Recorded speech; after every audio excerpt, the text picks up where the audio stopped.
Welcome to my YouTube channel MS classes all. हमारे इस channel में आपको बैंकिंग, एसएससी, रेलवे, एनटीपीसी या कोई भी कम्पिटिटिव एग्ज़ाम हो, सारे एग्ज़ाम्स का जो जिस चैप्टर से क्वेश्चंस पूछे जाते हैं, सबका एक पैकेज आपको इस चैनल में मिल जाएगा। अब तक profit loss, percentage, time and work, train, pipe and cisterns आदि के क्वेश्चंस को, जो डिफरेंट टाइप के क्वेश्चंस बन सकते हैं, एग्ज़ाम में पूछे जा सकते हैं, सारे क्वेश्चंस को डिस्कस किया गया है। और ये बोटनी स्ट्रीम का जो अब तक जो डिफरेंट टाइप्स हो सकते हैं, उन सारे क्वेश्चंस को डिस्कस किया जा चुका है। और इसमें कुछ जो और 2-3 टाइप्स बचे हैं, इस वीडियो में हम लोग डिस्कस करने वाले हैं। तो चलिए देखते हैं आज का पहला क्वेश्चन। एक नाविक का शांत जल में वेग 6 किलोमीटर पर आवर है तथा धारा का वेग 2 किलोमीटर पर आवर है। तो हम लोग को पता है कि हम लोग जो है एक्स डिनोट करते हैं नाव के लिए। नाविक का चाल होगा वो x किलोमीटर पर आवर, और धारा का जो वेग है उसको हम लोग डिनोट करते हैं y equals to 2 kilometre per hour. नदी में नाविक को स्थान A से स्थान B तक जाने तथा वापस A से, यूँ समझें कि ये कोई स्थान है A।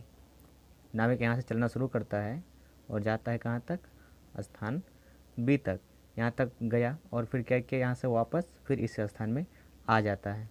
तो उसमें उसे कुल कितना टाइम लग गया, 4.30, दैट इज़ 4.5 घंटा समय लग गया।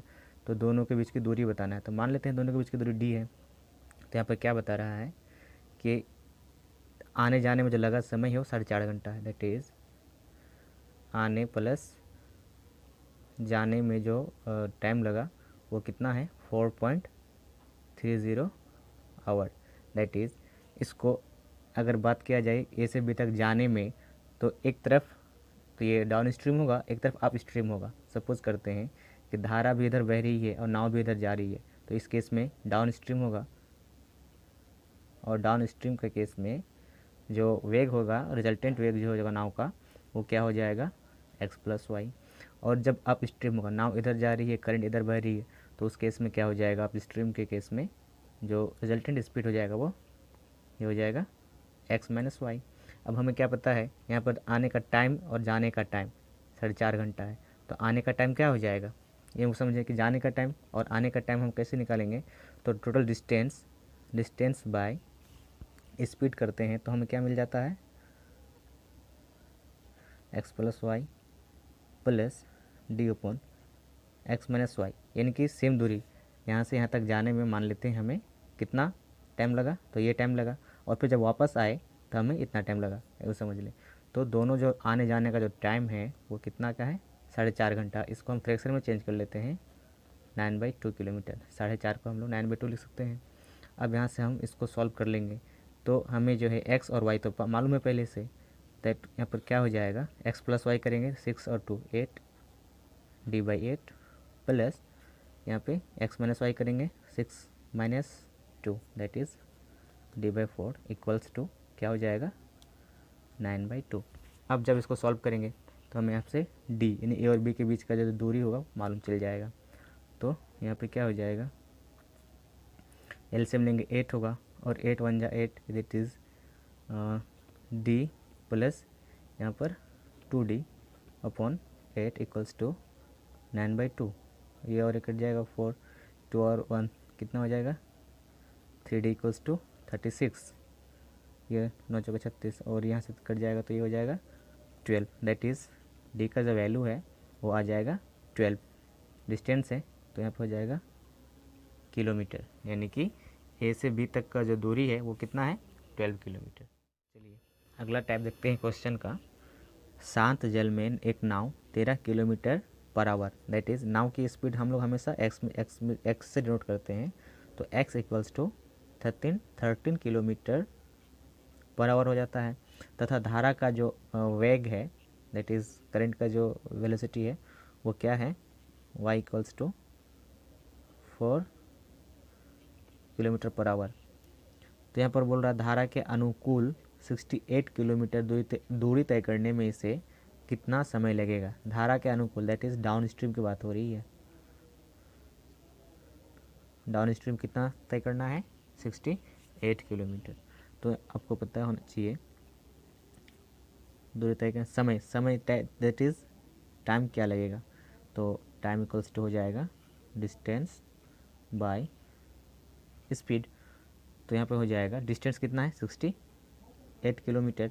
चूँकि ये डाउन स्ट्रीम जा रहा है तो हमें यहाँ पर डाउन स्ट्रीम में क्या हो जाएगा x प्लस वाई हो जाएगा स्पीड, यानी कि जो करंट का स्पीड है और जो बोट का स्पीड है दोनों को ऐड समेसन जो हो जाएगा वो रिजल्टेंट स्पीड हो जाएगा। तो यहाँ पे स्पीड कितना हो जाएगा x प्लस वाई हो जाएगा, दैट इज़ 13 और 4 17। तो इसको सॉल्व करेंगे तो यहाँ पर 17 4 जा 68, ये क्या था टाइम था, ये आवर्स में आ जाएगा, यानी कि इसे 68 किलोमीटर दूरी तय करने में 4 घंटे ही लगेंगे। चलिए इसी से रिलेटेड बोट एंड स्ट्रीम का एक और टाइप देख लेते हैं। जैसे कि क्वेश्चन में दिया है, एक नाव धारा की दिशा में 30 किलोमीटर दूरी 2.5 घंटे में तय करती है तथा धारा के विपरीत इतनी ही दूरी तय करने में इसे 3.25 घंटा दैट इज़ 3 घंटे 45 मिनट लगते हैं। तो धारा का वेग कितना हो जाएगा। जैसा कि यहाँ पर दिया हुआ है, नाव धारा की दिशा में डाउन स्ट्रीम की बात हो रही है और डाउन स्ट्रीम को हम लोग downstream that is x plus Y के केस में क्या हो जाएगा, यहाँ पे इसको हम लिखेंगे तो जो स्पीड हो जाएगा कितना हो जाएगा 30 किलोमीटर दूरी बटे टाइम हो जाता है। ये तो स्पीड हो गया, नाव का स्पीड प्लस करंट का स्पीड मिला करके ये रिजल्टेंट स्पीड होगा 30 किलोमीटर, यानी कि डिस्टेंस बाय टाइम, टाइम कितना है 2.5 किलोमीटर 2.5 घंटे। तो 2.5 घंटे को हम लोग फ्रैक्शन में लिख देते हैं 5/2, ये 2 ऊपर चल जाएगा तो कितना हो जाएगा, ये कट जाएगा कितना हो जाएगा 6 5 6 जा, और ये हो जाएगा 6 2 12, दैट इज़ यहाँ पे हो जाएगा 12 किलोमीटर पर आवर। और फिर जो अगला हो जाएगा यहाँ पे कंडीशन क्या है, विपरीत धारा के विपरीत दैट इज़ अप स्ट्रीम की बात हो रही है।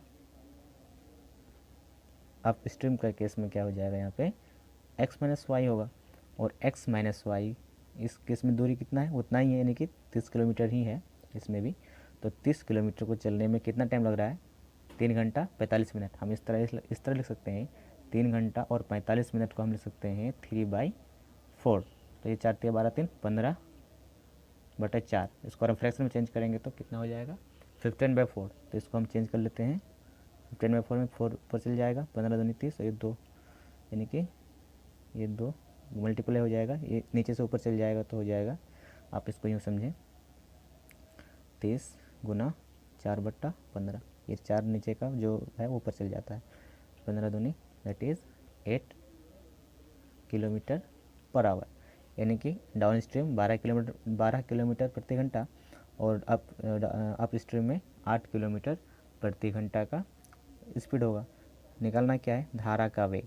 तो चलिए दोस्तों, इस तरह का जो सवाल होता है एक्स नाव का होता है और वाई हमेशा किसके लिए यूज़ करते हैं धारा के लिए, और इन केस में दिया रहता है x प्लस वाई आपका ये होगा डाउन स्ट्रीम हो गया और x minus Y upstream हो गया। तो इस तरह का केस में जब भी आएगा तो इसको याद रखने का मैं ट्रिक बताता हूँ आप लोगों को।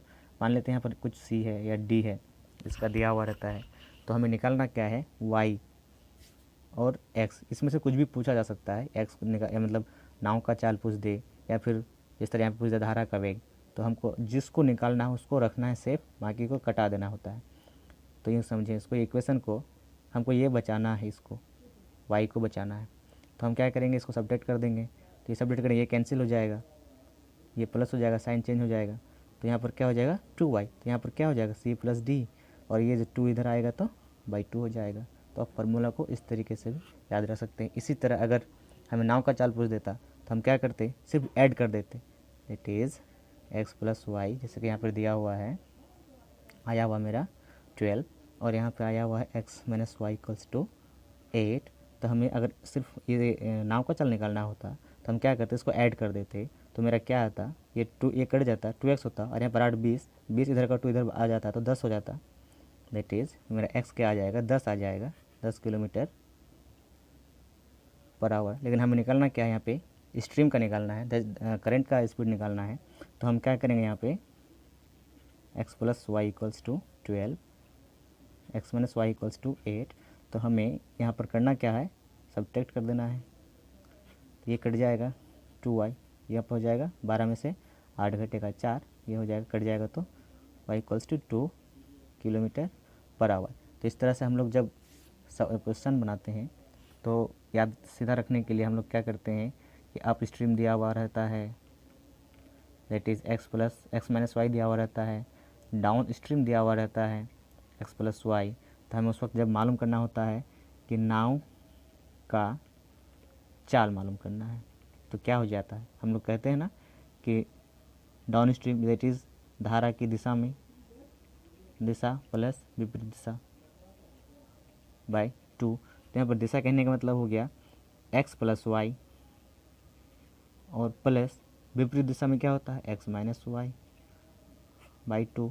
तो यहाँ पर ये और ये कैंसिल हो जाएगा, x plus x 2x by 2 equals into, जब दो कट जाएगा तो एक्स बचेगा, और हम नाव का चाल को हमसे एक्स मान के चलते हैं। तो यही है आपका फार्मूला। तो चलिए दोस्तों, उम्मीद करते हैं आपको मेरा वीडियो पसंद आया होगा। ये जो मेरा सेशन चल रहा है, जो भी चैप्टर है आपका बोट एंड स्ट्रीम के ऑलमोस्ट जो टाइप्स हो सकते थे, सारे क्वेश्चंस को इसमें डिस्कस कर दिया गया है। और कुछ बचा होगा तो फिर मैं अगला एक और वीडियो बनाऊंगा, उसमें सारे जो बचे हुए क्वेश्चंस होंगे उन सारे को भी मैं डिस्कस कर दूंगा, ताकि आपको समझने में आसानी हो। तो कोई किसी भी टाइप का क्वेश्चन पूछा जाए इस चैप्टर से, इस टॉपिक से, तो एक भी क्वेश्चन नहीं छूटे। तो चलो दोस्तों, आप लोगों से एक रिक्वेस्ट है कि आप हमारे चैनल को सब्सक्राइब करें, लाइक करें, दोस्तों में शेयर करें, और आप हमें इस तरह सपोर्ट करते रहें।